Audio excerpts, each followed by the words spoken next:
Bienvenidos a Buscando Musas, el podcast de los creativos empedernidos. Hablamos con artistas y profesionales sobre sus procesos creativos, ideas y anécdotas para inspirarnos a integrar la creatividad en la vida diaria y descubrir nuevas maneras de disfrutar creando. Soy Miguel Alciturri y a continuación comenzamos. Hola a todos, bienvenidos a Buscando Musas una vez más. Esta vez después de bastante tiempo paraditos y en vídeo, que por primera vez también tenemos esta experiencia y voy a pasarme un poco a los formatos más populares de lo que se conocen en los podcasts últimamente, que todo el mundo está grabando vídeo y audio. Y además, en este 17º episodio tenía la sensación un poco también de redimirme, porque en su momento, en la primera temporada, tuve un primer intento de grabar un episodio en vídeo también. Hice alguna prueba con una cámara de 360 para grabar en físico y luego también hice algunas pruebas para grabar online. Pero el invitado de hoy precisamente estuvo en uno de esos últimos intentos, así que esta vez lo vamos a hacer bastante bien. En el día de hoy tenemos a Rubén Cambra-Donat, más conocido como Rugart en redes. Buenas, Rubén. Hola, ¿qué tal? Muy buenas. ¿Cómo estamos? Muy bien. Rubén es artista, ilustrador, diseñador, streamer, creador de contenido. ¿Cómo te definirías así un poco? Creativo. Un no parar, vamos. O sea, me gusta mucho por hacer muchas cosas y pues bueno, siempre tengo la cabeza un poquito, no me gusta estar quieto y es lo que me mola. Creativo, dejémoslo así. Bien. Sí. Estamos en la misma salsa. Y bueno, eso, vamos a empezar hablando un poco de dónde viene todo esto. Y quería que me explicases un poco así como una curiosidad de dónde viene el nick Rook o Rukart. Pues, a ver, pues sencillo, o sea, a ver, fue de cuando estudié, pues la época de estudiante, ¿no? Que creo que es cuando más motes y cosas así te sacas. Era muy común, pues, al menos en mi quinta, pues, tener un mote, un nick como artista, ¿no? O ya sea porque hacías grafitis o porque hacías mil cosas, ¿no? Y yo, pues, de Rubén Cambra, pues dije, Ruka no me gusta, Ruk, y cambié el Ruka, pues lo puse tal cual, RU y una K. De Rubén Cambra, pues debes de poner CA, pues puse una K. Y viene ahí, pues Ruk, pues se me ha quedado como Ruk, un poquito. Y son de esos apodos que se te quedan y... Sí, o sea, luego también los he utilizado como marca personal y demás, o sea, que has tirado para adelante con ellos. Sí, o sea, fue algo que me gustó desde el primer momento y dije, pues mira, vamos a echar por aquí y listo, se me quedó y ya es que mucha gente y tal, o mi pareja o mis amigos y tal, cuando me dice, o cuando bromean a veces conmigo y tal, me llaman de normal Rubén, pero sí que por Ruk, eso. También conectando con una cosita que has dicho, el tema de eso, la época de los estudios y tal, que es cuando se empiezan a poner los apodos, quería iniciar un poco el viaje sobre cuáles son tus primeras conexiones con el mundo del arte digital. Que sé que has tenido, pues eso, cierta experiencia dentro de lo que es la ecuación, porque has hecho el de producto gráfico impreso y tal, o sea que empiezas un poco dentro del diseño y luego vas haciendo cositas más de superior y demás. Cuéntanos. Pues viene desde bien pequeño en realidad, o sea, creo que la primera revista que me compré, porque fue por revistas, por cosas que yo veía de videojuegos, lo típico, ¿no? A lo mejor juegas a videojuegos y tal, y comienzas a preguntarte un poco el arte ese de dónde viene, veías revistas de videojuegos que habían ilustraciones muy chulas, yo que sé, cualquier videojuego, ¿no? De Nintendo, de lo que sea, pues veías ilustraciones. Me acuerdo yo que una de las primeras ilustraciones que comenzaba a dibujar era, aparte del manga y todo el rollo, era del Dofus, o sea, un videojuego que había hace mucho tiempo del Dofus, que era como plataformero y tal. Y me gustaban sus personajes porque tenían un estilo muy característico y comenzaba a dibujar. O sea, ya viene desde ya hace mucho tiempo y ya tenía predisposición a que me gustase. O sea, entraba a los kioscos y las típicas estanterías llenas de revistas, pues yo me fijaba sobre todo en las de videojuegos, en las de arte y tal. Y un día, pues cayó la casualidad de que había una revista que se llamaba Pintura Digital o algo así. Y nada, pues estuve indagando y fue, yo creo que el primer toma de contacto real de decir esto existe y de esto hay gente que curra. Y bueno, sí que es verdad que lo veía tan alejado a mí que era muy complejo, ¿no? Decía, esto yo no sé ni siquiera si se puede estudiar aquí en España o tal. Entonces como que no le prestaba atención. Yo tenía claro que me gustaba el arte y que me quería dedicar a esto, pero claro, lo típico es, pues eso, sacarte el bachiller e irte a Bellas Artes, que era lo que desde pequeño pues te guían si querías ser artista y poco más. Ujú. Entonces era un mundo nuevo y tampoco sabía cómo estaba el asunto, estaba un poco ahí disperso en ese aspecto. Yo creo que viene a raíz de todo eso, de tema de videojuegos, de series también, incluso, ya te digo, animes, cómics también muchísimo. Creo que el consumir este tipo de contenido es lo que comienza a suscitarte, ¿no? Este tipo de interés. Ujú.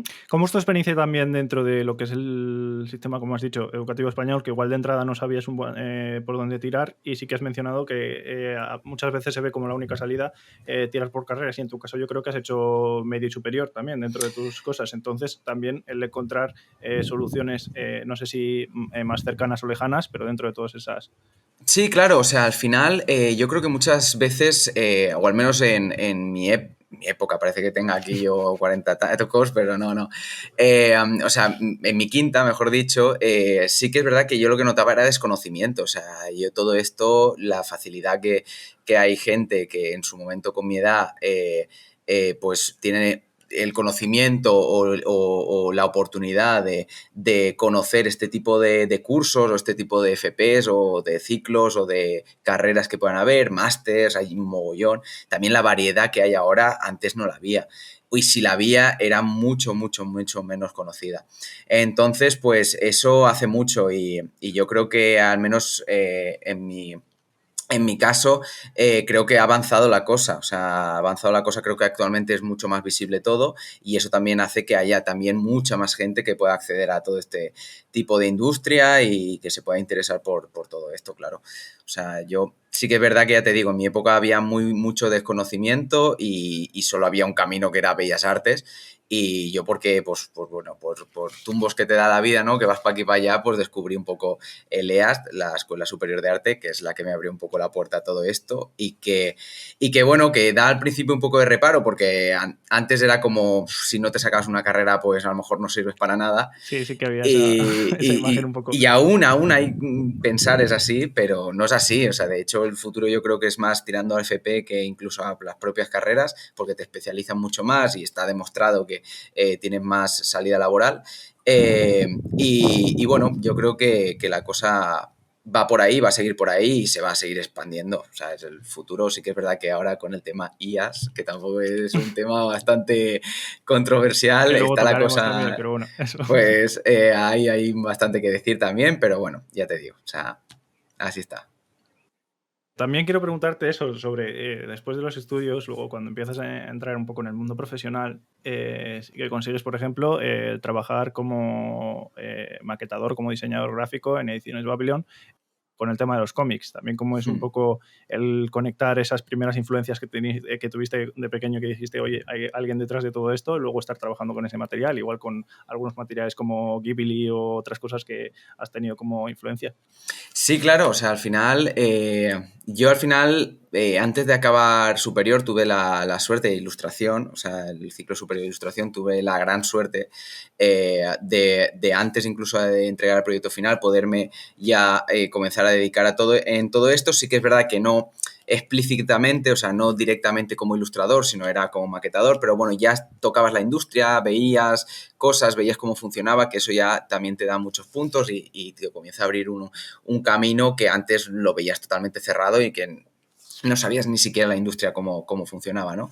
Y creo que es muy importante, creo, al menos para mí fue muy importante el entrar en este mundo, también para darte cuenta de lo bueno, lo malo y de darte un poco de bruces con el tema laboral, ¿no? Que creo que también cuando sacábamos los estudios es como, bueno, ahora a trabajar. Bueno, ¿y ahora qué? ¿Sabes? Es un poco esa pregunta de ¿y ahora qué? ¿Cómo me van a tratar? ¿No? Etc., ¿no? Los nervios del primer curro y tal.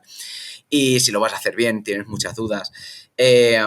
Y bueno, al final también es como todo, ¿no? Te vas adaptando, vas corrigiendo cosas, haces cosas bien, haces cosas mal, haces cosas muy bien y haces cosas muy mal y todos tenemos errores y tal en el curro y al final se subsanan todos y hay que tenerlo presente y ya está. O sea, al final sí que influencia mucho el tema del cómic.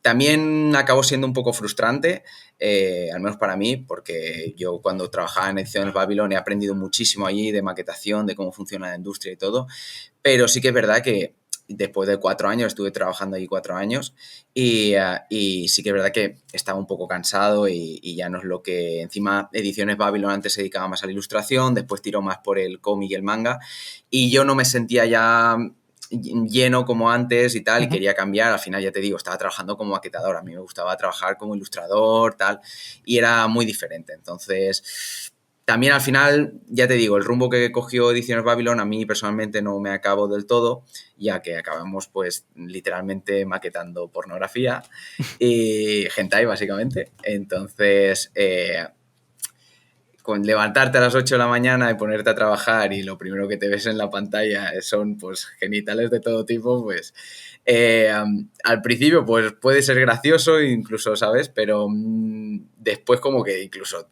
te cansa, ¿no? A mí personalmente pues no me siento capaz de llevar mucho tiempo ese.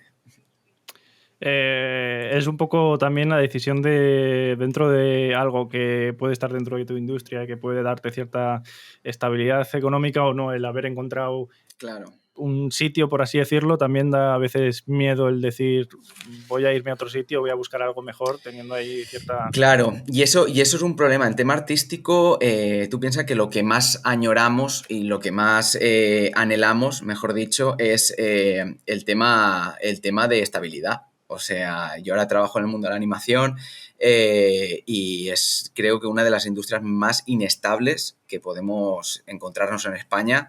Y si te digo animación, a lo mejor el videojuego es un poco más estable por lo que me han estado comentando y tal. No he estado trabajando en el tema de videojuegos, aunque alguna cosita he hecho, pero muy freelance. Pero en plan rollo en una empresa, en un estudio dedicado exclusivamente a videojuegos, no. Y ya te digo, o sea, la industria de la animación es lo más inestable que pueda haber. Entonces, tener un trabajo como el que yo tuve en Babylon, que era un trabajo fijo, llevaba 4 años, esa estabilidad que te pueden dar, muchas veces decías, wow, esto no lo voy a volver a tener. Pero al final es eso, o sea, tienes que ponerte y decir, o hago algo durante años en la cual muchas veces te va a costar incluso ascender o te va incluso asfixiar, ¿no? En muchos sentidos de decir si esto es repetitivo, aunque cada vez era un cómic, al final yo traducía del japonés al español eh, y digo que no sé japonés, o sea, simplemente lo que hacía era cambiar el texto, porque mucha gente me decía, pero ¿sabes japonés? No, no sé japonés, o sea, nos lo traducían, entonces nos traían la traducción y nosotros cambiábamos, ¿no?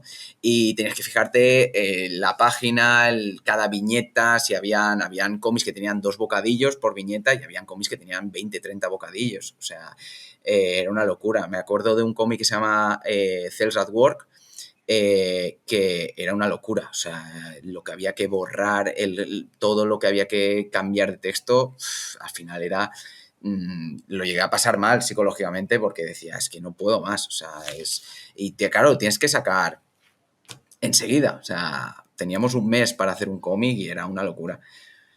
Ahí también te das cuenta un poco de todos los papeles o todos los pasos que se necesitan para llevar un proyecto de lo que es la idea o un guión o lo que sea al público normal y que Claro, puedan claro, claro. consumirlo. Eso también te hace apreciar mucho más todas las profesiones que están y, bueno, a conocerlas también como profesional, aprender a formarte dentro de todos esos aspectos. Luego también quería hablar dentro de ese cambio entre empresa, freelance y demás, ¿cómo lo has apreciado tú o cómo ha sido tu experiencia trabajando por freelance versus trabajando dentro de una empresa? Pues te digo, freelance tienes que tener las cosas muy seguras, porque una empresa es lo que hay. O sea, una empresa te ponen un contrato delante, firmas y si tú estás de acuerdo con lo que te van a pagar y las condiciones laborales que te dan, adelante. O sea, no te queda otra, firmas un papel y chimpum y adelante, ¿no? Freelance eres tú, tu jefe. Pero también es verdad que te sientes un poco que tu jefe es tu... No es que tu jefe sea tu esto, ¿cómo se llama? Como tu cliente, sino que es tu cliente el que te va a mandar las cosas y si te quiere asfixiar, te va a asfixiar y si no te va a ¿sabes? Entonces por eso me refiero que tienes que tener las cosas como muy claras, muy preestablecidas y tener tú unas pautas de decir, yo voy a trabajar así, yo voy a trabajar, si soy diseñador gráfico, pues yo te paso una primera, o sea, tú me mandas un briefing con estos datos específicos, tú lo rellenas, me lo pasas. Yo hago un primer proyecto, un primer trabajo, te lo paso, me das el ok y a lo mejor te doy 2, 3 correcciones, ya no más, por X presupuesto. Entonces tienes que tenerlo muy, muy claro. Y sobre todo cuando no tienes nombres vas a tener que bajarte los pantalones, ¿no? En cierta manera y mal hablando, ¿no? Es una industria que todos nos creemos artistas en muchos aspectos y el arte es muy, muy subjetivo, ¿no? En cierto modo y al final eso crea que... Y eso hace que el arte se valore de una forma u otra, ¿no? Dependiendo tú el valor que le des. Y eso es muy importante porque el tema de freelance hace que muchos clientes, pues obviamente, pues no te van a pagar muchas veces lo que te le pides y tal, porque ellos no creen que cueste lo que tú le pides. Entonces, ahí hay un dilema muy grande y es el típico dilema de cuando uno sale de estudiar, que cobro, que no cobro. A mí me cuesta aún, ¿eh? Yo llevo tiempo haciendo todo esto y aún me cuesta mucho el pensar en qué voy a cobrar o qué voy a dejar de cobrar o a ver si les cobro esto o voy a hacerles una rebajita para que no se me vayan, ¿no? Ahí también intervienen muchos factores, la necesidad que tengas tú de tener clientes, la no necesidad, si te interesa un cliente porque te puede aportar más clientes o no. Entonces ahí tienes que valorar tú más o menos lo que realmente puede a ti darte de valor, ¿no? Ese cliente y sí. Y básicamente es eso, ¿no? O sea, creo que lo vital es eso, tenerlo tú claro, el tema de en cuanto a freelance. Después el tema, ya te digo, el tema laboral normal es que es eso, o sea, si tú estás de acuerdo con los parámetros que te dan y el contrato que te ofrecen, adelante. Después ya, dentro de la empresa, pues que te puedan explotar más, que te puedan explotar menos, que te congelen los salarios, que no, que tal, que cual, eso ya es, o que te den más vacaciones, que no te las den. Eso ya es a gusto personal y hasta lo que dures, básicamente. O sea, hasta que tú digas, no, voy a buscar otra cosa o no, me quedo hasta el final de proyecto. Dentro de lo que es ya luego el trabajo, ya luego es más la especialidad tuya o lo que es el trabajo en sí, ¿tú dirías que a día de hoy se puede vivir de la ilustración? Sí y no. Y me explico, y no quiero aquí tampoco alarmar, ¿no? De decir, no, no se puede vivir, sí que se puede vivir. El tema está en que dependiendo también en qué contexto quieras vivir y en qué industria quieras implantarte, ¿no? Podríamos decir, el cómic en España no se puede vivir. Te lo digo desde ya. Del cómic no se puede vivir.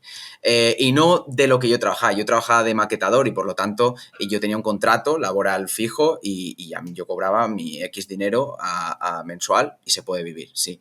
Pero también te digo que si tú quieres tener tu proyecto o tú quieres lanzar tu cómic o tú quieres ser ilustrador, a mí me han ofrecido, literalmente, no voy a decir la empresa, porque tampoco quiero aquí sacar mierda, pero a mí por colorear un cómic de 200 páginas me han llegado a ofrecer 300 euros anuales. Vale. Anuales. O sea, para que te hagas una idea, ¿eh? Una empresa conocida, una empresa que tiene muchos cómics en venta y es triste. Es triste porque esto no te lo pagarán nunca afuera. Nunca te lo van a pagar fuera. Yo entiendo que al final te pagan lo que generas, ¿no? En cierto modo, o sea, si un cómic, si una empresa genera X o Y, te pagan X o Y. Pero es que no se puede, o sea, es que no vale la pena. O sea, yo entiendo que a lo mejor puedes tenerlo como hobby, como, oye, tengo un rato libre, pinto un par de hojas, me pagan un poquito más y me saco un extra, ok, pero no puedes tenerlo como un trabajo principal. Nunca. Al menos lo que yo he vivido y lo que yo he visto en la industria. Llevo, ya te digo, 4 años en esta industria y he visto que es todo la misma porquería. Lo que de normal se suele hacer es vender tu proyecto. O sea, tú haces un cómic, tu guión, tu cómic prácticamente entero, lo maquetas, lo pintas todo tú y se lo vendes a una editorial y la editorial se lo lee, que es lo que suelen hacer, porque encima las editoriales aquí pues no es que tengan mucho dinero, a no ser que vayas como a editoriales importantes como Planeta y cosas así. Todas las demás editoriales son muy pequeñas y ya te digo, los cómics de normales te están rondando enteros por pagártelos. entre 1.000 y 4.000 euros, más o menos, están por comprarte un cómic. Un cómic a lo mejor a ti te lleva un año, año y medio en hacértelo, porque tú te lo guisas, tú te lo comes entero. Entonces, y ellos a lo mejor como mucho lo maquetan y lo adecúan para que después se pueda imprimir bien.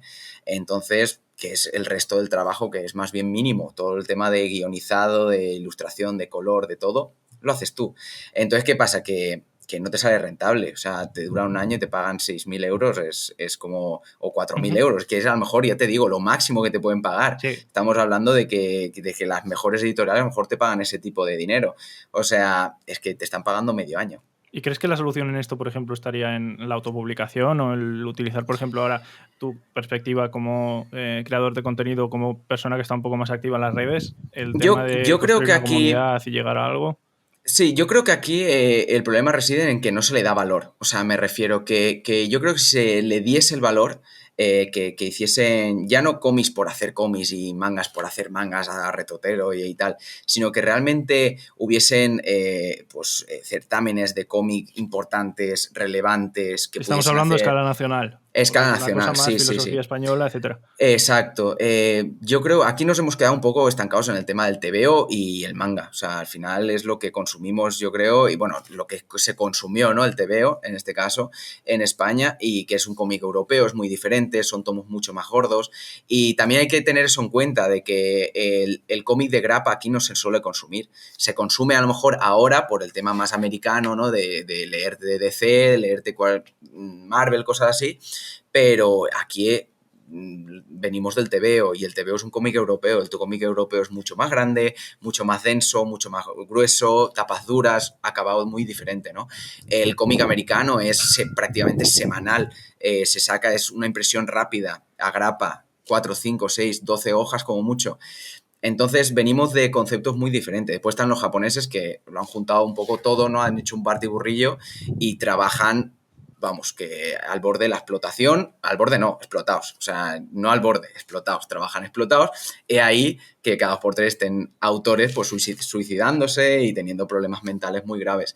Pero bueno, ya te digo, la industria es muy compleja y yo vuelvo ahí a darle valor. Yo creo que si se le diese más valor, más importancia, saliese más en la tele, personas que escriben cómics. Hay cómics muy buenos en España, muy buenos.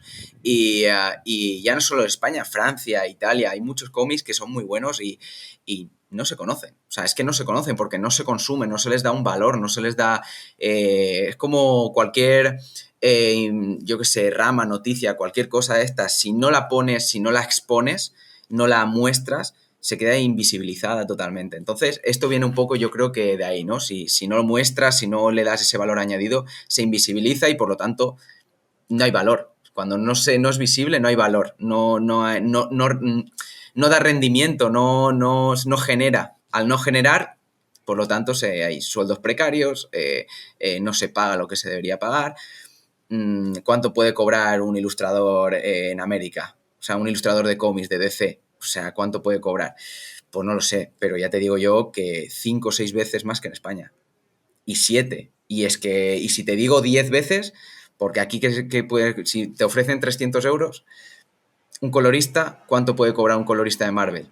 10 veces más. O sea, es que estamos hablando a lo mejor de 3.000 euros, ¿sabes? 4.000 euros. Es que es así. Es triste, pero es así. Es así. Entonces quizá deberíamos también aprender un poco de lo de fuera y...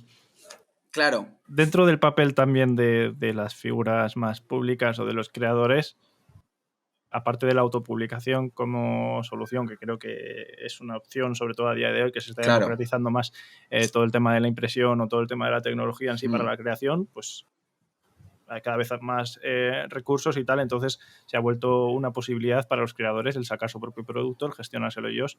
Exacto. Que al final también ellos, a través de sus redes o a través de sus plataformas, comunican todos esos valores a un público y no solo hacen de su producto o de su arte un negocio, sino que también están educando a un nuevo público sobre todos esos valores que son necesarios. Claro, y al final es lo que tú has dicho, hay que ver un poco lo que hacen fuera. En América, en Japón, tal, miman lo suyo. Aquí cogemos lo que ya existe y lo que nos viene de fuera y mimamos más lo de fuera que lo que tenemos nosotros. Y no sé, yo creo, o sea, sí que es verdad que hay muchos, tú vas a convenciones, vas a eventos, sí que hay zona de cómic europeo, zona de cómic español, tal. Pero yo creo que se podrían hacer muchísimas más cosas, o sea, muchísimas más cosas al respecto, que hubiesen series de televisión basadas en cómics españoles que seguro que lo petarían, porque hay cómics muy, muy, muy buenos. No sé, y creo que se queda mucho ahí no sé si en el miedo, en la incertidumbre, en la invisibilidad, no lo sé. Pero ahí habría que valorarlo todo mucho, mucho más. Creo que el problema reside ahí y creo que se pueden optar muchas soluciones, pero o no se quiere o no se puede, no lo sé. También dentro de todos estos ámbitos o mundos que no se conocen, quería hacer un zoom dentro de lo que es el mundo de la ilustración, igual dentro del concept art, por así decirlo, para empezar definir qué es el concept art o qué es el matte painting o qué son todas estas técnicas con las que igual has podido tener contacto. A ver, el concept art, el nombre lo dice, o sea, es arte conceptual y el arte conceptual es, muchas veces es arte preliminar que se hace para tener una primera imagen de lo que tienen los directores en la cabeza, los directores de arte, el director del videojuego, de la película en la cabeza. Se hacen varios concepts para tener como una regleta, como una guía general básica de ciertos escenarios, ciertos momentos clave de la película del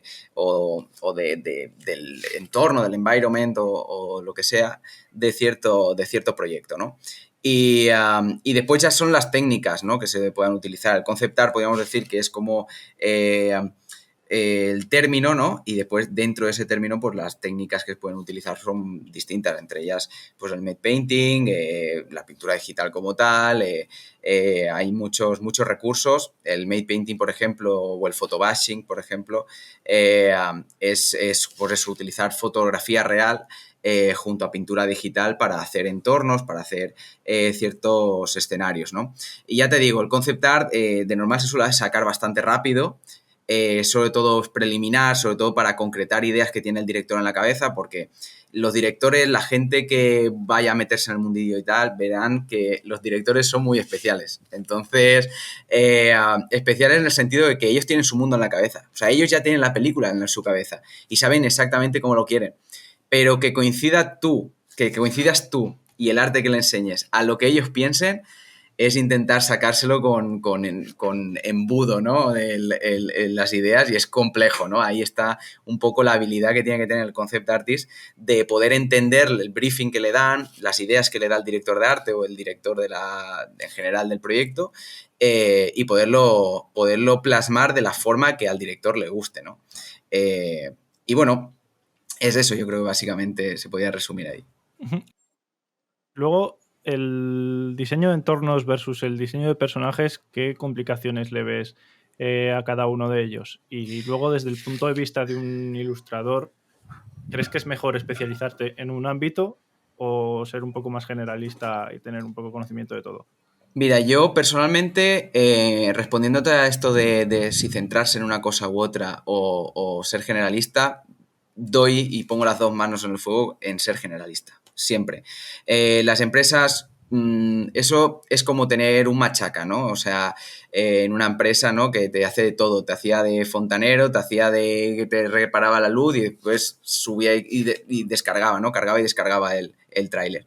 Entonces, pues era un poco eso, ¿no? Y es un poco eso, el tema de tú ser un poco hombre orquesta, saber un poquito de todo. Si puedes saber un poquito de 3D, un poquito de 2D, un poquito de diseño de entornos, diseño de niveles de videojuegos, en el caso de los videojuegos, o el diseño de personajes, cuanto más, un poquito mejor. Sí que es verdad que al final te tienes que especializar en algo. Eso, yo creo que esa especialización va más en función de lo que te suelen contratar a de lo que no. O sea, y además que tú ya de por sí te predispones a que te gusta más algo. A mí, por ejemplo, el 3D me puede llegar a gustar un pelín menos, pero a lo mejor estoy obligado a cogerme cursillos de 3D y intentar ver algo, ¿no? Porque al final te va a abrir un poquito más de puertas y siempre puede caer la ocasión de que te contraten para un 3D y que acabes trabajando en un 2D y que tengas también esa facilidad de poder trabajar en un 2D, ¿no? E ir saltando de proyecto en proyecto, que eso es lo ideal, ¿no? Entrar en un estudio e ir saltando de proyecto en proyecto. Entonces, cuando más sepas, yo creo que es lo importante. Respecto a la diferencia entre diseño de entornos y diseño de personajes, es que son dos mundos muy diferentes. Entonces, son diferentes y a la vez son parecidos, ¿no? Porque al final un personaje tiene que estar en un entorno y un personaje le rodea un entorno, ¿no?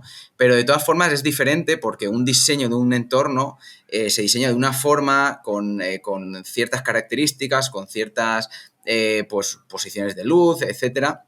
Sin embargo, el diseño de personaje es muy diferente. El diseño de personaje, tú a lo mejor la luz no la interpretas tanto. Lo que quieres más ver es cómo va vestido, la indumentaria, qué características tiene él, físicas y los objetos que psicológicas. lleva, todo, contar historias a través de todas esas. Claro, exacto. Obviamente, incluso la postura del personaje, dependiendo de la característica, o sea, su forma de incluso hasta de hablar, de ser, ¿no? O sea, si es una persona tímida, no la vas a hacerla con el pecho para afuera. O sea, tienes que hacerla pues retraída. Entonces, pues son cositas que por eso te digo, son mundos muy diferentes. Hay gente especializada en diseño de personajes y es muy buena en diseño de personajes y diseño de entornos pues no lo es tanto. Y viceversa, o sea, hay gente muy buena en diseño de entornos porque controla muy bien la luz, controla muy bien dónde se va a enfocar la escena. Es muy complejo porque tú un diseño de entornos, yo ahora mismo estoy trabajando sobre todo en diseño de entornos y aunque he hecho también diseño de personajes, pero para la peli de animación que estamos haciendo ahora es más diseño de entornos. Y te digo que es muy complejo porque en un shot, en un tiro de cámara, en una escena, tú tienes que saber dónde va a estar el personaje, qué recorrido va a hacer y qué zonas van a tener importancia respecto a otras zonas que no lo van a tener tanto, ¿no? Ya sea para definir los objetos, para definir las luces, para definir dónde va a tener el peso, ¿no? La imagen. Y es complejo, ¿no? Por eso te digo que son mundos muy, muy, muy, muy, muy diferentes. En el mundo también del diseño de personaje está, por ejemplo, el tema de cómo hacer los rostros, las expresiones y todo, que es un mundo aparte y de normal se suele hacer por separado de los personajes y tal, porque tiene su tela también, ¿no? Dentro del concept art has mencionado también antes bastantes técnicas, que yo creo que esto también nos va a abrir un poco el debate al tema de la inteligencia artificial y antes, pero a lo largo de esta entrevista hemos hablado del photobashing, la fotografía, el montaje, el calco. Quería hablar también de tu perspectiva sobre todas esas ayudas a la hora de trabajar para el artista o para el pintor, en este caso en un medio digital, pero eso, también esa percepción que hay dentro de todas esas ayudas.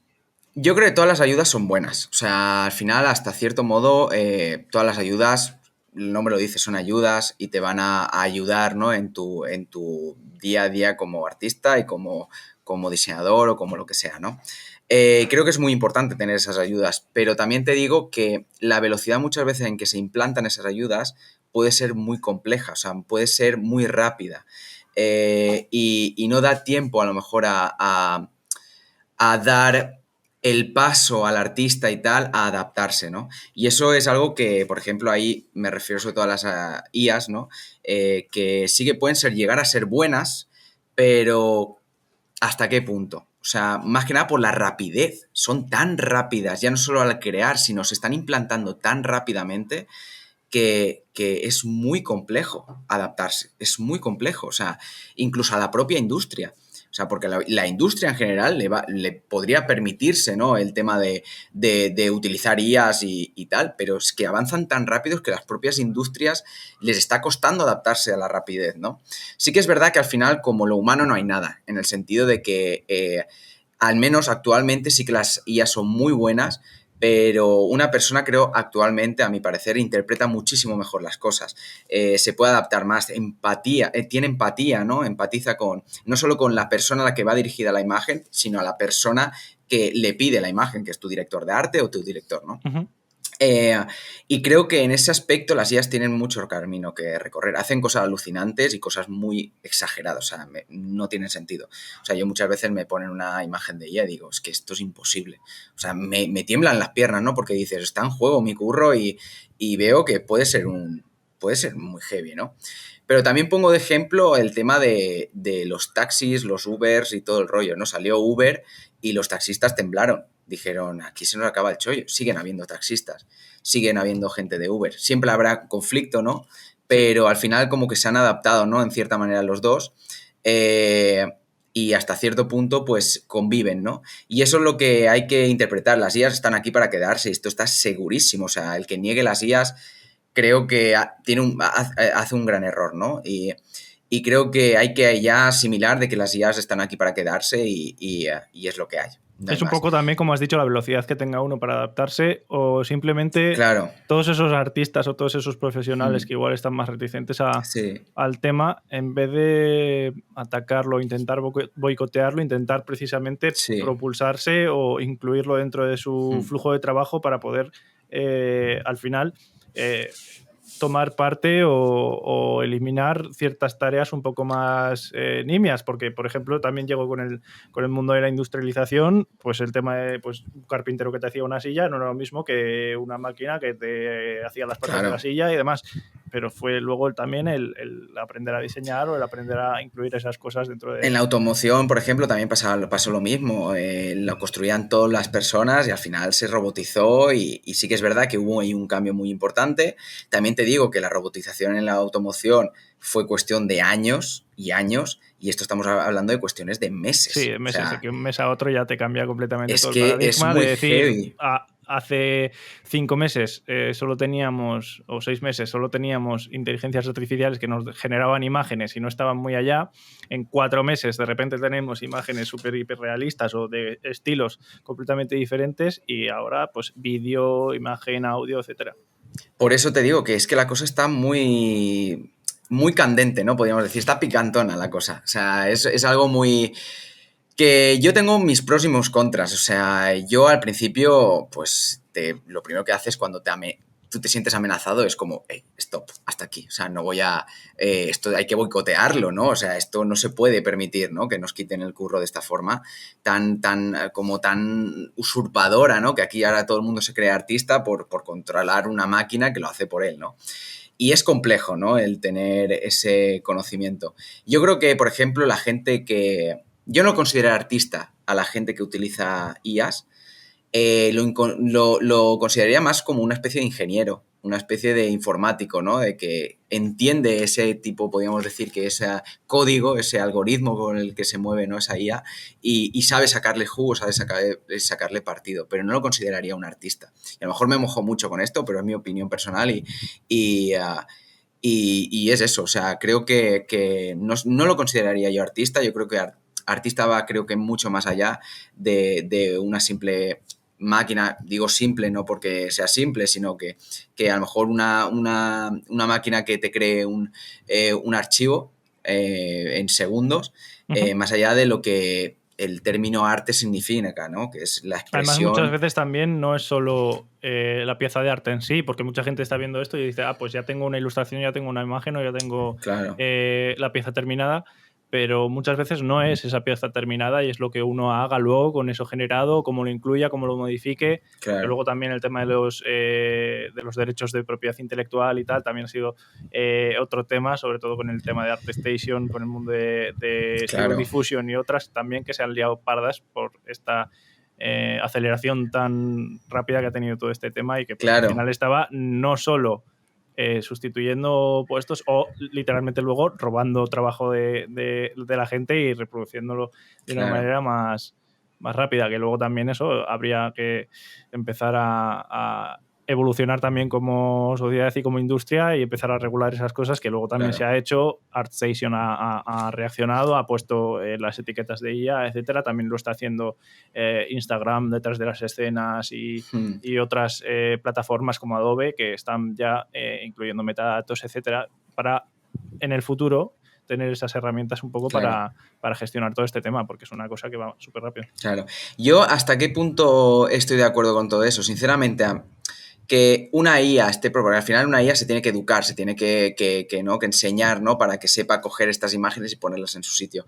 Que esos bancos de imágenes sean totalmente usurpados es el conflicto yo interno que tengo, me parece una aberración y me parece algo que que se debería controlar, ¿no? El que a ti te puedan coger una imagen o que puedan crear con ArtStation un banco de imágenes que tú los subes para darte a conocer y que al final están acabando en otra ilustración en forma de una mano que has hecho tú, pero la ha cogido una máquina y la ha puesto, ¿no? Entonces, creo que eso me parece una aberración y es que me parece una locura, ¿no? El tema de que se utilice y sea tan fácil, ¿no? Usurpar el arte, ¿no? Cuando siempre han estado de ahí los derechos, copyright, ¿no? Los derechos de autor y todo el rollo. Entonces, con todo lo que se ha luchado, que sea como tan sencillo, me parece una locura. También te digo que si se construyen bancos de imágenes o que en las propias plataformas pongan un botoncito que eso es lo que ha hecho cedas, ahora ArtStation, eso es. por Estoy ejemplo, de acuerdo en el que se entrene a las IAs con esto, lo que sea. O luego dentro de un ambiente profesional también tú tener tu trabajo y crearte un dataset para entrenar una IA para trabajar con tu estilo claro, y facilitarte la vida al final, que también es un poco esas cosas buenas que nos pueden traer todas claro, estas experiencias. que tú quieras permitir que tus ilustraciones sean cedidas a una IA para que aprenda y tal, o incluso oye, cobrar por ello, genial. que igual hay algún modelo de negocio en el futuro también, que hay gente que se dedica a recolectar sí, o sí. hacer su propio tipo de arte para entrenar este tipo de datasets y lo que se vendan sean modelos entrenados en vez de imágenes finales. Claro, entonces eso sí que me parece genial, o sea, me parece que, pues bueno, pues se hará negocio como todo, o sea, no nos equivoquemos, al final todo es un negocio y se va a hacer negocio de todo. Entonces, que tú puedas llegar a ceder ilustraciones bajo tu consentimiento y tal, oye, cada uno con su arte hace lo que quiera, que esté más de acuerdo o no, ya es otra cosa, pero bueno, cada uno ya te da la libertad de tú decidir si me cogen la ilustración o no. ¿Qué pasa? Yo creo que al final lo que ya tienen aprendido, ya lo tienen aprendido. O sea, eso es como a lo mejor el hacker, ¿no? Que quita los datos y aunque lo pillen y ya lo haya vendido, bueno, el tío ya lo ha vendido y a lo mejor se ha ganado su dinero y tal, y a lo mejor puede incluso pagarse fianzas y cosas así, ¿no? Con ese dinero, aunque sí que es verdad que a lo mejor son comparaciones un poco distantes, pero sí que es verdad que el tema de que el daño ya está hecho, ¿no? Podríamos decir. Ya han aprendido, ya han chupado del bote y ya han ganado han hecho un recorrido que a lo mejor les hubiese llevado años, lo han hecho en meses.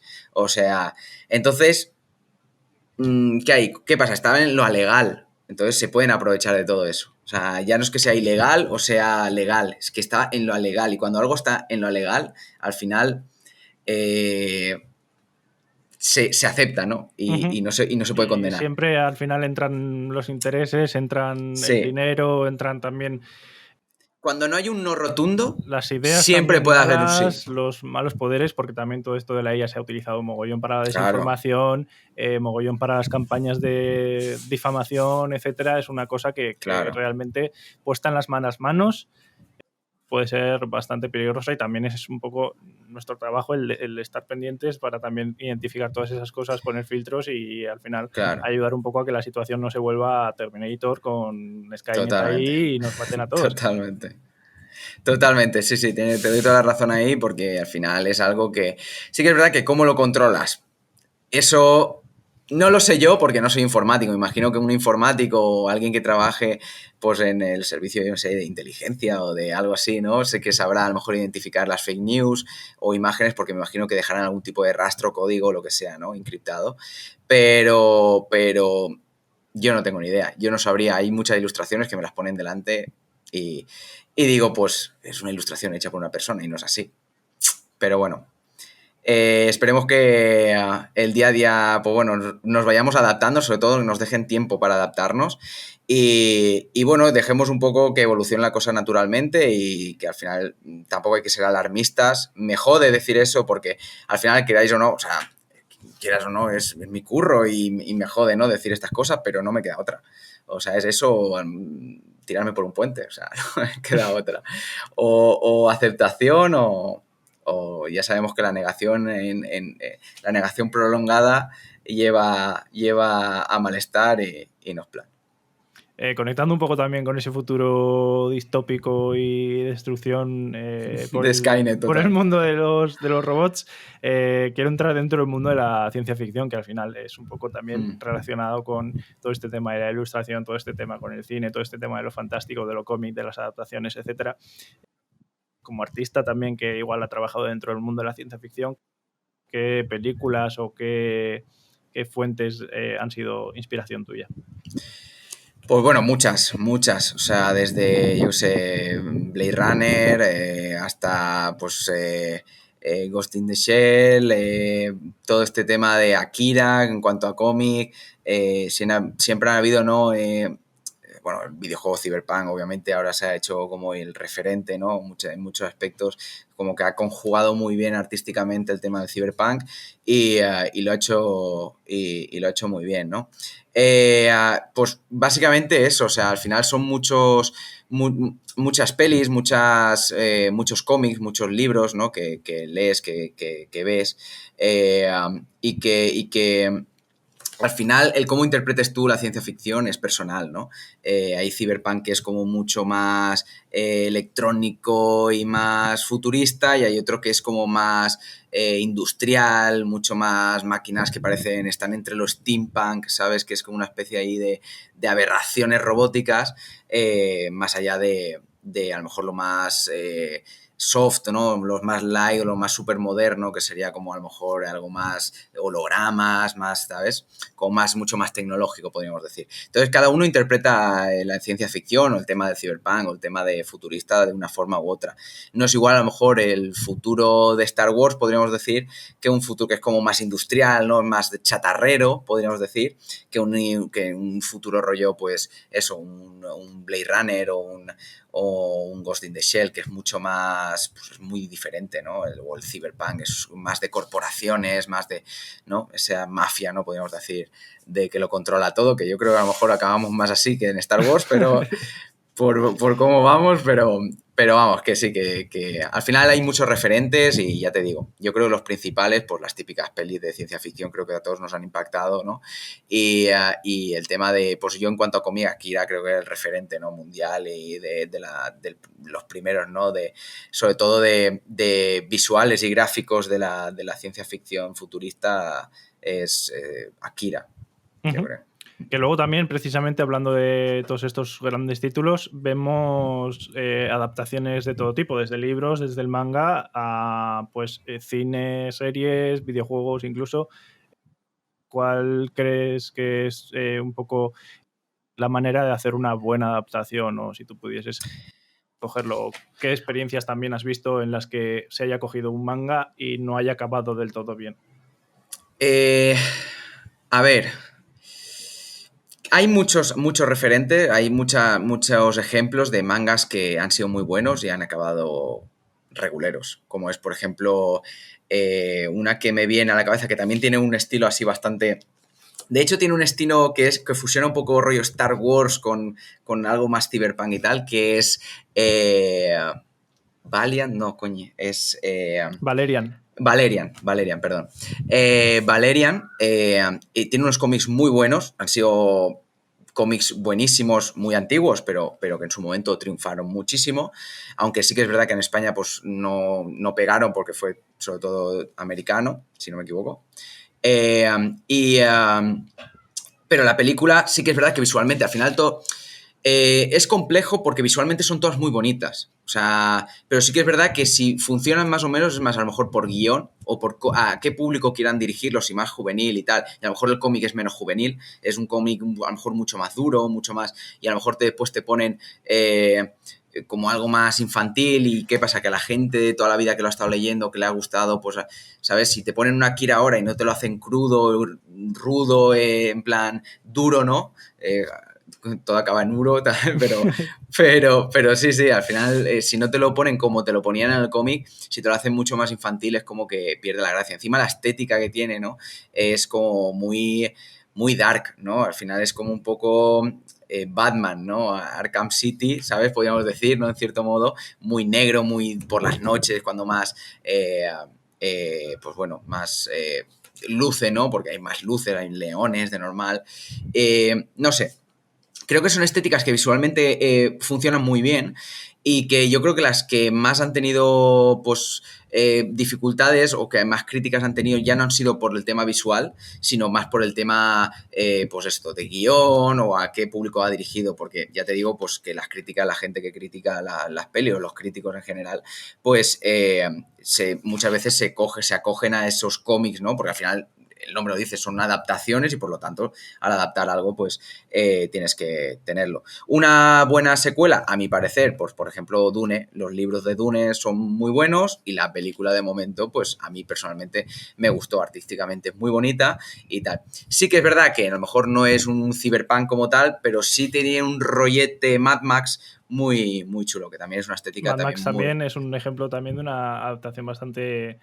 Por ejemplo. Bastante buena, o bueno, Ghost in the Shell depende de qué medio estemos hablando, pero también Exacto. eso, Sí. tenemos algunos ejemplos que son, la verdad, bastante sí. destacables. Y en cuanto a las series también, Altered Carbon, por ejemplo, es una serie muy buena. Y demás, a mí me gustó muchísimo y también conjuga muy bien visualmente. Y ya te digo, incluso con poco presupuesto se puede hacer cosas muy chulas, como es, por ejemplo, Altered Carbon, que la primera temporada, a ver, estamos hablando de presupuestos millonarios, pero sí que es verdad que no tienen unos efectos especiales, a lo mejor... De rollo, yo qué sé, pues del palo de eso, de Valeria, y dices todo CGI y tal, o rollo como Avatar y tal, que es todo hiper CGI que te cagas. Entonces, son series que son presupuestos mucho más reducidos, incluso así tú lo ves y tienen unos gráficos y tienen una ambientación extraordinaria. O sea, entonces creo que con poquitas cosas también se puede hacer cosas muy chulas. Dentro de toda esta interacción, también porque dentro del mundo de los videojuegos o otras adaptaciones es al final el transmitir una historia o un arte de una manera mucho más interactiva. ¿Crees que el futuro de las historias o de las experiencias, por así decirlo, dentro de lo que son las formas artísticas está un poco más en el mundo de lo interactivo? Sí, yo creo que sí. O sea, al final yo creo que habrá un punto en que prácticamente las películas y los videojuegos van a fusionarse. O sea, creo que habrá un punto de inflexión, a lo mejor me equivoco, pero como veo la industria, que cada vez el tema gamer, el tema de videojuegos, al menos videojuegos con historia y tal, intentan que llega a un punto de inmersión que sea prácticamente eso, interactivo contigo personalmente, incluso ya los gráficos que estamos llegando a ver en videojuegos, ya muchas veces prácticamente te cuesta, sobre todo en tema de entornos, incluso diferenciarlo. En entornos ya hemos pasado el Uncanny Valley hace bastante tiempo. Claro. En cuerpos humanos estamos ahí, pero también con los últimos MetaHumans y todo estamos viendo unos avances bastante importantes. O sea que claro, estamos en un borde, en un filo que está ya entre la película y lo jugable, ¿no? Entonces cada vez también cómo se invierte, o sea, estamos hablando de que hay videojuegos que ya superan con creces películas en cuanto a inversión, en cuanto a presupuesto y cosas así, o sea, es que estamos hablando de al final yo creo que estaremos más restringidos a los ordenadores, ¿sabes? Al hardware, podríamos decir. Que bueno, luego eso también, con el avance de la tecnología, claro, la vida Moore y todo eso, cada vez va abaratándose todo y... Claro, por eso, pero yo creo que estamos más pendientes de que avancen los hardwares a que avancen, ¿sabes? Porque lo que hace Yo también creo eso mucho, que nos centramos mucho en la tecnología y en lo último, en los efectos especiales buenos y tal. Igual hay mucha gente que se centra demasiado en los efectos y no atiende a la historia o no atiende a los valores artísticos más tradicionales y entonces acaba perdiendo un poco el resultado final, el producto acaba perdiendo bastante, porque no se centran en lo que es una buena historia, básicamente. Sí. No, al final es lo que suele pasar, por eso te digo, al final estamos en una sociedad en la cual lo visual te entra. Sí que es verdad que estamos bombardeadísimos, cada vez es más complicado, incluso en marketing, en todo, llamar la atención. O sea, estamos hablando de que antes lo que más llamaba la atención era poner tu libro en una estantería, ¿sabes? En una librería y que lo petase y ser como el más llamativo de la librería, ¿no? Hoy en día no, o sea, hoy en día estamos hablando de que la librería ya no tiene 200 libros, tiene 200 millones de libros. O sea, entonces destacar en una librería tan amplia es intentar buscar una aguja en un pajar. Entonces ahí entran mucho el tema de las redes sociales y todo, ¿no? Los algoritmos, si te dan más a conocer, si te dan... Pero es muy complejo incluso con todo esto, ¿no? O sea, es muy complejo por la cantidad de contenido que se sube a YouTube, a TikTok, a Facebook, a todo. Entonces, estamos hablando de que al día no sé cuántos millones de horas podrían subirse, pero estamos hablando de que es que, vamos, me juego la mano, o sea, me estoy sacando la estadística esta por el forro, pero, no, pero es sí, que sí, vamos. Estaríamos hablando, yo creo, de millones de horas de visualización, hablando diariamente de todas las redes sociales, ¿no? Lo que se puede llegar a subir. O sea, imagínate, tema de dar a mostrar tu proyecto o tu película o tu... Es muy complejo. Tienes que tener gente que invierta dinero detrás. Conectando ese concepto de la interactividad con el concepto de redes sociales que acabas de mencionar, tenemos, por ejemplo, el mundo del streaming, que es una interacción con la audiencia en directo, en plataformas, por ejemplo, como Twitch. ¿Nos puedes decir un poco qué es Twitch o qué ha podido significar para ti también en tus procesos? Pues bueno, yo Twitch sí que es verdad que ya actualmente pues no lo tengo en mi día a día, ¿no? Podríamos decir, pero sí que a veces lo consumo en cuanto a, pues a consumidor, ¿no? De Twitch, a viewer, pero ya a ver, Twitch sí que es verdad que dio un paso muy importante y en cuanto a realizar streamings, ¿no? Y creo que eso también en el confinamiento se popularizó, ¿no? Del todo ya Twitch y se sentó como plataforma, ¿no? Twitch. Creo que antes del confinamiento sí que rondaba Twitch, pero era algo como un poquito más secundario. La gente siempre tiraba a YouTube y tal. Creo que en el confinamiento ya todo el tema de podcast, Twitch y tal, es cuando más, ¿no? Tiene auge. De hecho, creo que actualmente, sobre todo, tienen podcast el auge totalmente. Pero también te digo que bueno, que actualmente Twitch creo que necesita renovar muchas cosas. O sea, creo que necesita competencia. Competencia de real, que no sea competencia de tengo aquí y compito con dinero, ¿sabes? De te compro a 3 streamers y me los llevo a mi plataforma. No, o sea, realmente que la competencia sea porque la gente se ha ido a otra plataforma porque su contenido y el cómo está hecho, el cómo está dispuesta la interfaz, todo es mejor. Pero por desgracia no estamos así. Por desgracia la única competencia que tiene Twitch son otras empresas que tienen más pasta o tienen, no más pasta porque tener más pasta de Twitch creo que es complejo. Hay algunas que tienen lo que es más pasta de bolsillo como Kick porque se bueno, puede ser, sí. O YouTube también porque es una plataforma súper tradicional y tal, pero... Claro, yo creo que realmente aquí quien puede dar un palmetazo fuerte es YouTube. O sea, sí, sobre todo con el apoyo a los creadores. Si de verdad cambia un par de cosas, como yo creo que uno de los mayores problemas de YouTube ahora mismo es el tema del copyright o el tema de hacer los claims de copyright, de que ahora mismo si alguien incumple el copyright y coge tu vídeo y lo resube, solo puedes actuar si eres una empresa de música o si eres una empresa de vídeo o si eres una empresa de reproducción, pero lo que es creadores hacia creadores no hay ese tipo de yo creo que YouTube creo que si cambia esas cosas y luego un par de cositas técnicas, un par de cositas de interfaz y demás para el tema de los directos, he visto a streamers súper grandes hacer directos en YouTube y las comunidades súper grandes. Yo creo que también, sobre todo desde el momento del confinamiento, YouTube se puso un poco a la par en lo que es lo técnico respecto a Twitch. Sí, no, totalmente. Y mira lo que te digo, yo creo que YouTube si no quiere hundir a Twitch es porque no quiere. Mira lo que te digo, ¿eh? ¿En qué momento? Porque tiene infraestructura y potencial económico suficiente como para hacer cualquier tipo de interfaz muchísimo mejor que la de Twitch y petarlo. Y si no lo hace, yo creo que es porque no le apetece. O sea, es como que, pues bueno, vamos a seguir hasta que Twitch dé el batacazo y nosotros sacar, pues yo qué sé, YouTube Live o algo así, ¿sabes? Un sistema de streaming de YouTube totalmente dedicado a streamers y en plan súper bien hecho y tal, porque ahora el sistema de streaming, pues para mi parecer está... Con el sistema de vídeos y demás. Claro, para mí es muy cutre, o sea, prácticamente no sabes quién está en directo y quién no es como tan visual como Twitch y tal, y creo que ese es el gran error que tiene YouTube, pero yo creo que son conscientes de ello, o sea, es algo creo que es muy evidente y creo que si no lo hacen es porque no quieren, porque sigue funcionando YouTube. Pero sí que han sabido adaptar otras vertientes, otras modas de repente, por ejemplo, con el nacimiento de TikTok, TikTok nació como musical, pero con la popularización de TikTok han adaptado los shorts, adaptado la comunidad, o sea que, por ejemplo, YouTube Shorts ahora está cogiendo mucha fuerza y precisamente tampoco ha muerto YouTube cuando ha llegado TikTok porque ha sabido adaptarse a esos nuevos formatos de consumir rápido, contenido vertical y demás, o sea que realmente... Yo ya te digo, sigo pensando que es porque no quiere y creo que también es porque sabe que el rey de los vídeos sigue siendo YouTube. O sea, la gente que no ve los streamings, ¿dónde va a ver el resubido? Se va a YouTube.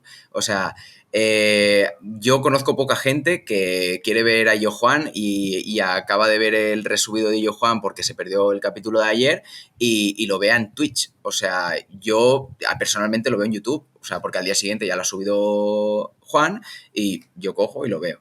Entonces, o sea, sabe que incluso Twitch le aporta visualizaciones a YouTube. O sea, siguen habiendo streamers, de hecho, y ya no streamers, sino youtubers, que eso que dicen, no, YouTube está muerto en cuanto a YouTube y tal. Ahí está, por ejemplo, ahora me he viciado mucho al Zaza Italiano, el chico este que se va por los barrios más conflictivos de España y ahora está por Estados Unidos y Latinoamérica y tal.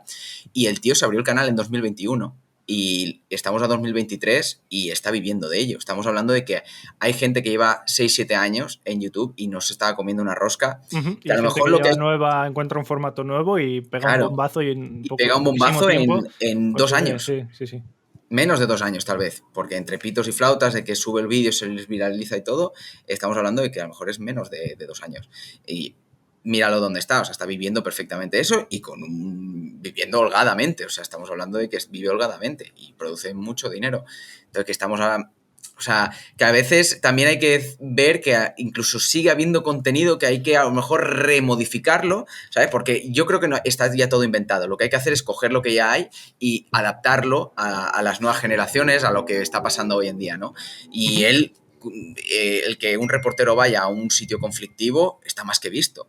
Pero cómo lo muestra él, el tema de ir solo, creo que son puntos que actualmente llaman mucho la atención en redes sociales, ¿no? En TikTok, en todo eso llama mucho la atención, ¿no? Conectando con esa última, yo creo que también vamos a meternos un poco en TikTok, así, porque también ha sido una exposición o uno de estos crecimientos de repente tan rápidos, porque yo creo que ha sido sobre todo desde un poco antes, un año y medio antes del confinamiento o de lo que es el COVID a escala global, que luego pues ha habido muchos cambios en muchas redes sociales y la verdad pues eso, la sociedad de lo digital ha afectado mucho lo que es el COVID como tal, ha cambiado un mogollón la sociedad en lo digital y tal.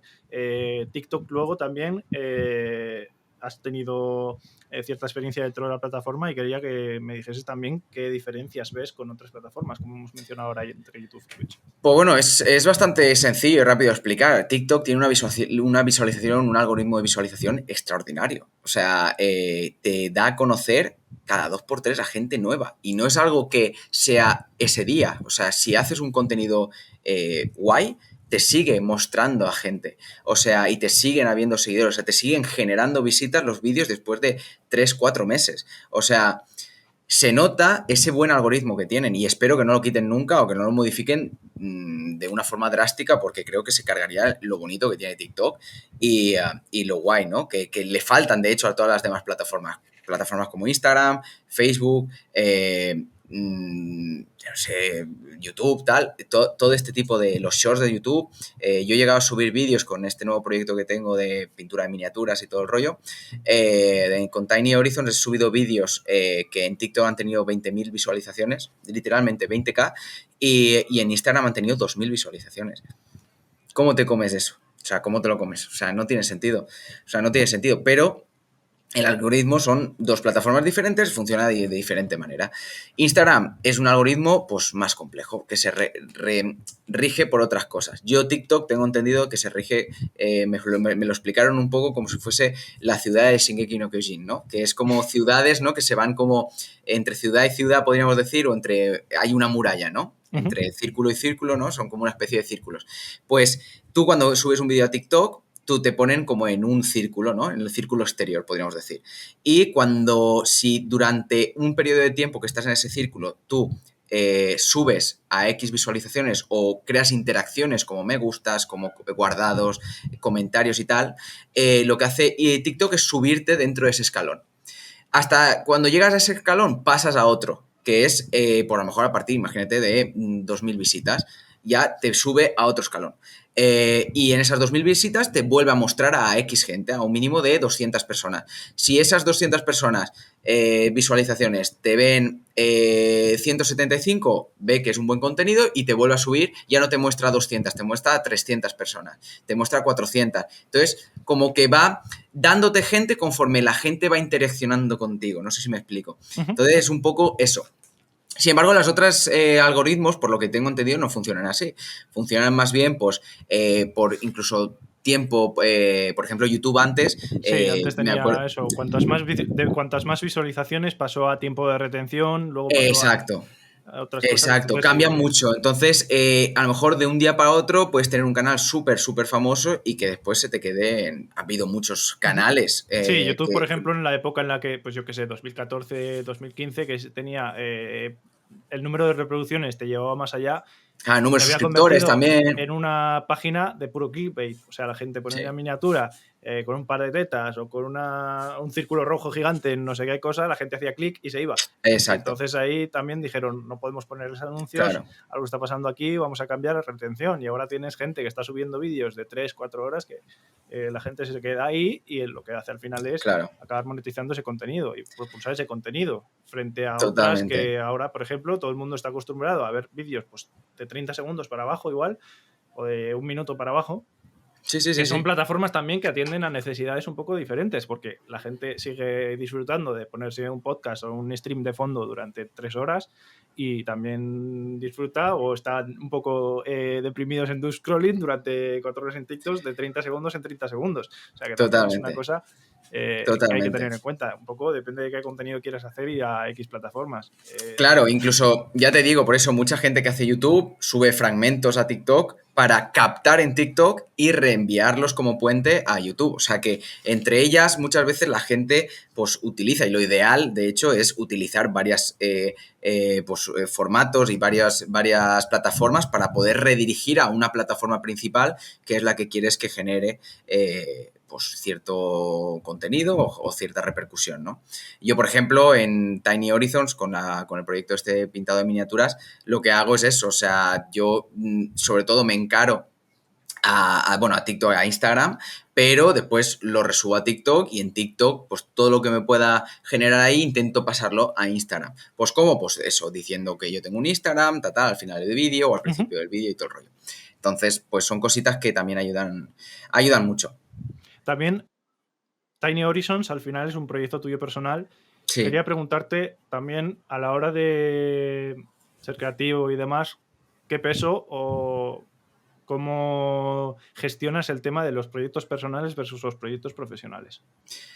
Pues mira, es complejo también, porque al final los proyectos míos de trabajo, o sea, los de curro, los que me dan de comer, al final hay que anteponerlos. Al final es lo que te da de comer, o sea, es lo que hay.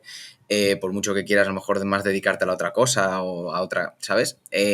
Pero los proyectos personales sí que es verdad que es un poco salir un poco de desestresarse.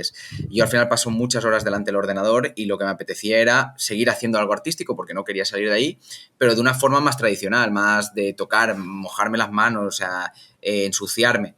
Entonces de ahí nace un poco Tiny Horizons. Pero es que también, para mí por lo menos, también ha tenido cierta relación el tema de este avance tan rápido de todas las tecnologías. Me ha hecho querer reconectar un poco con todo ese mundo físico y con todo ese mundo tradicional también para apreciar un poco las cosas que teníamos antes de la llegada de todo esto, no sin adaptarme, seguir investigando dentro de las inteligencias artificiales, incluirlas en mi proceso y demás, pero sí que eso, por ejemplo, ahora voy a hacer mi trabajo de fin de carrera sobre art toys, o sea, ya trabajando con escultura y tal, no sin procesos de moodboarding o de concept art ayudados por inteligencia artificial y todas mis técnicas de diseño gráfico aplicadas a el packaging o a las páginas web o lo que sea, pero sí que noto igual en mí y en ti, pero igual hay más gente que por toda esta explosión de las IAs también nos hemos remitido un poco a procesos más tradicionales.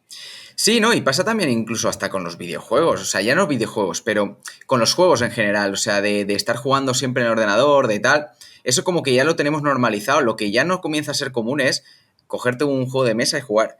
Y también hay un boom editorial con el tema de los juegos, cada vez hay más juegos, hay tiendas que te puedes perder de la cantidad de juegos de mesa que hay y que invito a la gente a que los descubra porque hay cosas muy chulas. Los juegos de mesa también y además que propulsa esa contraparte de toda la tecnología que es la conexión social en vivo y demás, o sea que es una cosa totalmente que también ejercita mucho más el totalmente tema el volver humano.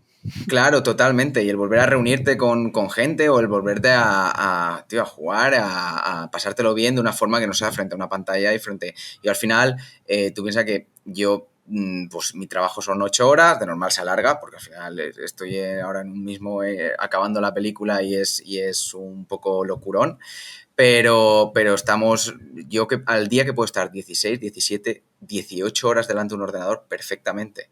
O sea, pero porque a lo mejor entre que estoy 10 horas con trabajo, después me meto yo a jugar un rato, o me meto a ver un podcast, o me meto a ver Twitch, aunque sea de fondo, aunque no esté mirando una pantalla, lo tengo encendido, o sea, lo tengo delante. Uh-huh.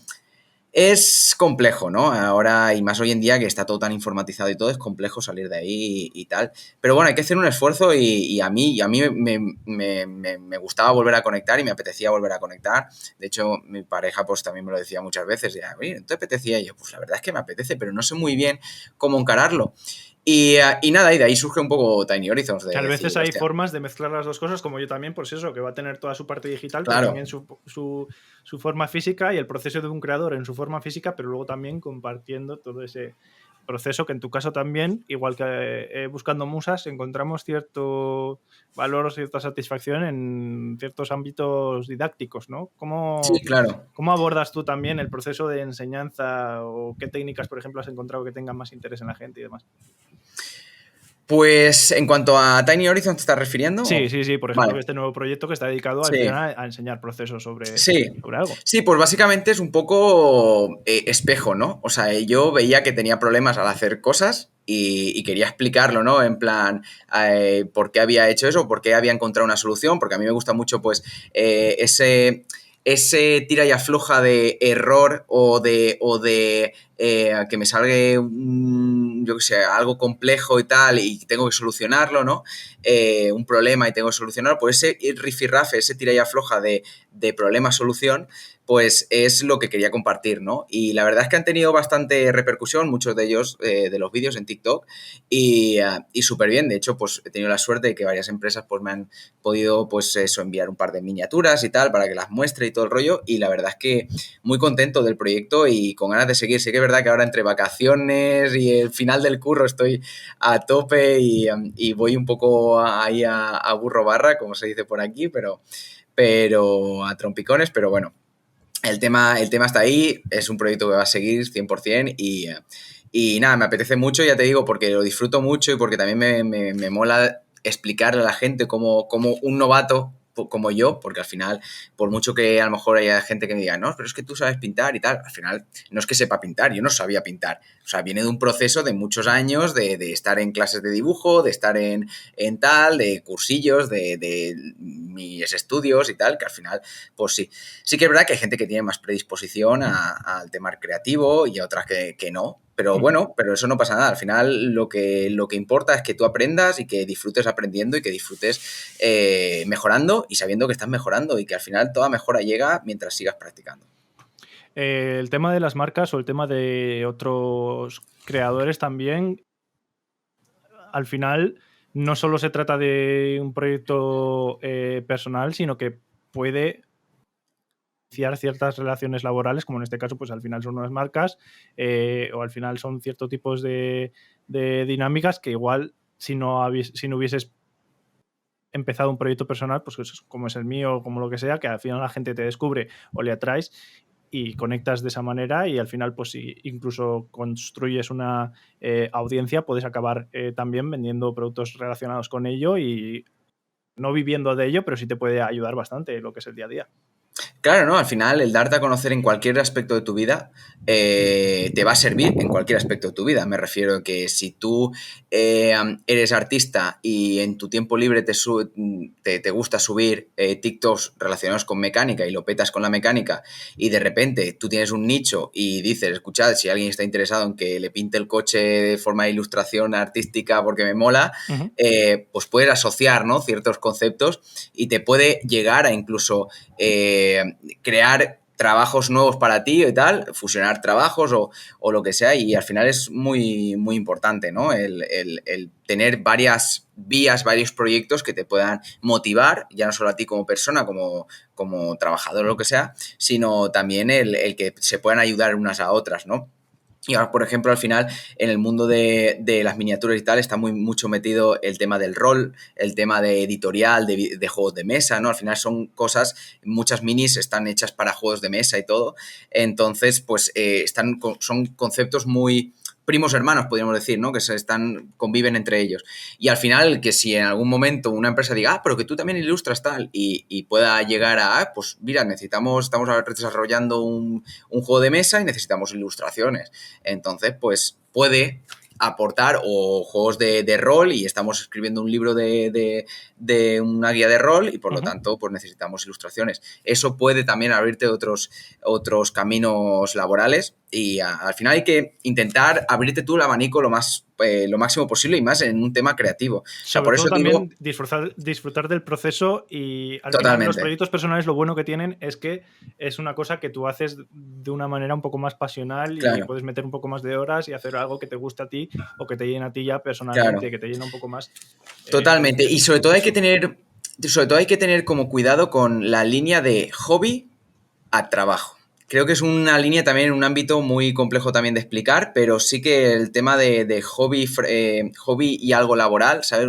Hobby y trabajo hay que tenerlo muy en cuenta, ¿sabes? Porque no se disfrutan las cosas igual. Muchas veces lo he hablado también con mi pareja esto, del tema del hobby a algo laboral. Es complejo, ¿sabes? Porque muchas veces cuando un hobby se convierte en tu labor, podríamos decir, en tu trabajo, ya deja de aportarte a lo mejor cosas que te aportaba antes, ¿no? Entonces eso hay que tenerlo en cuenta. Yo, para mí, antes dibujar era un hobby, y ahora el dibujo lo veo muy diferente. El dibujo ahora muchas veces me estresa. Muchas veces no dibujo en mis tiempos libres porque estoy hasta los cojones.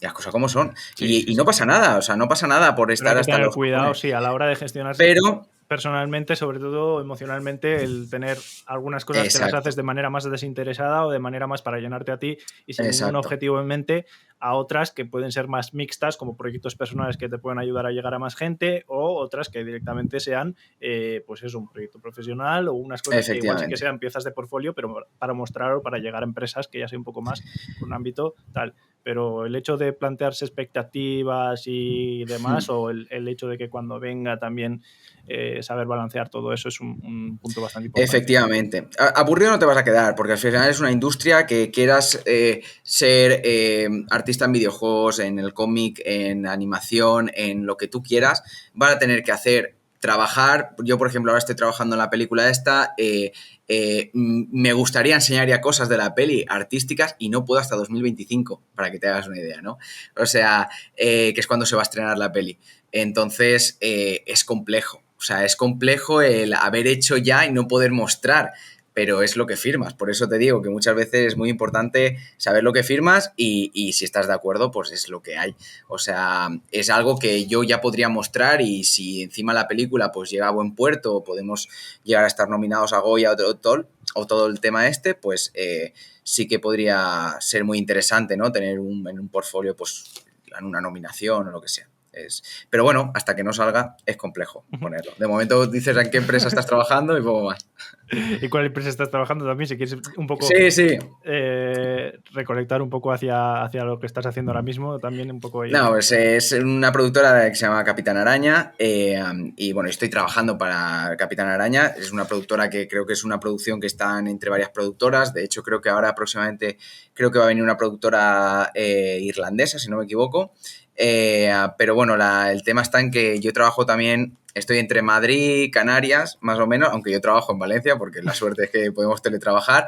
Digo la suerte porque a mí no me gusta mucho el teletrabajo, pero sí que es verdad que facilita mucho el tema de trabajar, ¿no? Porque si no te tienes que desplazar hasta allí, todo el rollo. También dentro de los ámbitos creativos o un poco más orientados al diseño gráfico, ilustración y demás, puedes tener tu propio setup, trabajar un poco desde casa y mezcla, pero luego también el tener reuniones en persona y se echa de menos. Ahí en vivo es una cosa que aporta mucho. Sí, se echa mucho de menos eso. Sí que es verdad, y más cuando yo, por ejemplo, tengo una relación muy, muy buena con todo el equipo de arte, y que desde aquí les envío un saludito, que seguro que escuchan el podcast. Y nada, o sea, es complejo, ¿no? El tema de siempre digo que es complejo, parece que sea un alarmista, pero no. O sea, simplemente es una situación que a lo mejor me gustaría que fuese de otra forma, pero no nos queda otra. Al final hay que adaptarnos, ¿no? Y si nos toca pues teletrabajar, pues es lo que hay. También es verdad que no es igual irte a Madrid a trabajar que irte a Gran Canaria, que está en mitad África en realidad. O sea, que es coger 2 horas de vuelo y no tienes esa facilidad como coger un AVE y en al menos Valencia a Madrid estás en 1 hora y poco. Uh-huh. Finalmente, quería pues traer un poco la cosa, un mensaje o una serie de mensajes finales, y quería preguntarte cuáles serían los consejos para las personas que buscan abrirse camino dentro de todos estos ámbitos un poco que hemos mencionado, como la ilustración para videojuegos, la ilustración para animación, un poco dentro de todo el arte digital o el arte un poco de ser creativo e intentar buscarse un poco la vida de ello. Pues sinceramente, que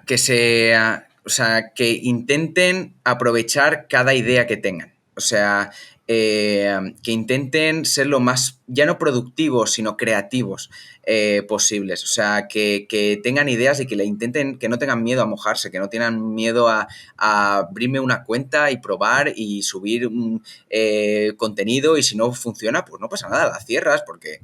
No, o sea, no te van a decir nada, o sea, no has llegado a nadie, podríamos decir, o sea, me refiero que si no surge una cosa, te va a surgir otra, pero sobre todo no parar y tener la cabeza siempre metida en proyectos, en cosas que te motiven, sobre todo, no cansarte y cosas que te motiven, incluso cuando estés saturado de trabajo, intentar hacer cosas que te motiven para desestresarte, porque unas cosas llevan a otras, incluso en ese propio desestrés puedes encontrar en un futuro una posible acción laboral o una posible trabajo, ¿no? Eso es. Entonces, y no tener miedo tampoco a enseñar las cosas, que yo creo que hay mucho miedo, exacto, como creativo, como lo que sea, al enseñar tu trabajo, sí, al enseñar las cosas en las que estás trabajando, que yo creo que por lo menos yo peco bastante de estar trabajando en 1000 cosas y no enseñar nada de ninguna nunca, por ese miedo, por esas dudas también dentro de mis proyectos más personales, de decir, uy, es que igual no conecta tanto con el público y tal, pero es un poco el abrirse un poco a eso y compartir todo lo Totalmente. Al final lo más importante es aprender.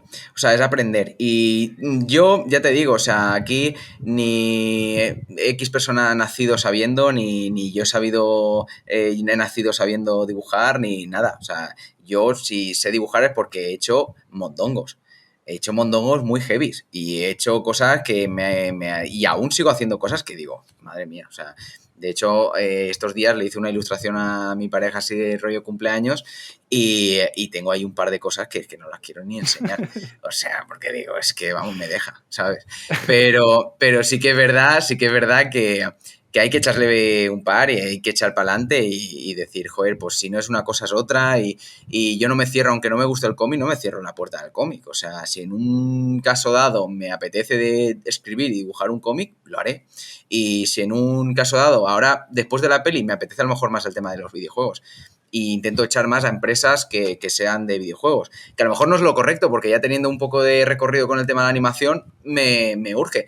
Pero bueno, a lo mejor de mientras me sale otro trabajo en animación, salto de un estudio a otro y de mientras sigo preparándome para el tema de los videojuegos. Sí. O sea, que al final hay que seguir moviéndose. Volvemos eso del principio también, de no tener miedo igual de salir de una situación para enfrentarte a otra, porque totalmente, pueden venir cosas mejores. Totalmente. Y ya te digo, yo he dado el paso de lo editorial a lo cinematográfico y son mundos que es que no se parecen ni metiéndolos en calzador. Son conceptos muy diferentes, se trabaja de una forma muy diferente, con tiempos, con deadlines muy, muy, muy heavies. Estamos hablando de que yo antes me pensaba que un fondo y tenía 2 semanas para hacerlo y estamos sacando 20, 30 fondos a la semana. O sea, es que es muy heavy, o sea, es otro nivel de trabajo y no hay que tenerle miedo porque yo estaba acojonado. Yo digo, aquí yo soy un polluelo, acabo de salir del huevo, ¿sabes? Y aquí vamos. ¿Y qué va? Yo a lo mejor también he tenido mucha suerte con el equipo que me ha tocado, pero yo puedo decir que todos hemos sido novatos y que incluso el más jefe ha sido novato y que yo creo que si tiene 2 dedos de cordura y de empatía, no vas a tener ningún problema por preguntar y sobre todo preguntar. Cuando comienzas un trabajo es preguntar. Incluso es que eso no es malo preguntar, es saben y ven esa predisposición que tienes tú para enseñarte y que el interés que tienes para ser bueno y mejor. Entonces, ahí, a tope. Y nada, proyecto detrás de otro. También, finalizando un poco, ¿dónde puede seguirte la gente o qué cositas tienes entre manos que quieras un poco dirigir la atención antes de cerrar? Bueno, pues el tema de Tiny Horizons es ahora lo que más revuelo está teniendo un poquillo, ¿no? Que es el tema de las miniaturas, que básicamente pues en Instagram, pues en TikTok, ¿no? Tiny Horizons. Y después por Rucart, que es mi página, podríamos decir, artística, que sí que es verdad que la tengo paradita porque no me da la vida ya teniendo el tema de la película, no me da la vida, o sea, tenemos que acabar para septiembre, octubre y ya no podemos más, o sea, estamos que estamos con la lengua afuera. De hecho, me pilláis una semanita de vacaciones y ya no tenemos más, así que hay que aprovecharla y listo, básicamente eso. Rucart y Tiny Horizons creo que son lo más importante ahora. Pues muchísimas gracias por haber venido otra vez y esta vez esperemos que todo vaya mejor y mucha suerte también en todas estas etapas, ¿no? En todos estos proyectos que vienen y que pueden llevar a cosas mucho más grandes y muchas gracias por venir, Rubén. Pues muchas gracias, Turri. Ya te digo, este proyecto a mí me mola mucho, el de Buscando Musas. Creo que es un proyecto muy, muy interesante, que creo que puede tener mucho potencial. Y nada, esperemos seguir viendo a gente aquí molona que se pase y que nos cuente un poquito su vida. Eso es, ahora viendo y oyendo. Bueno, sí, totalmente. A ti, muchas gracias, Turri. Chao, chao.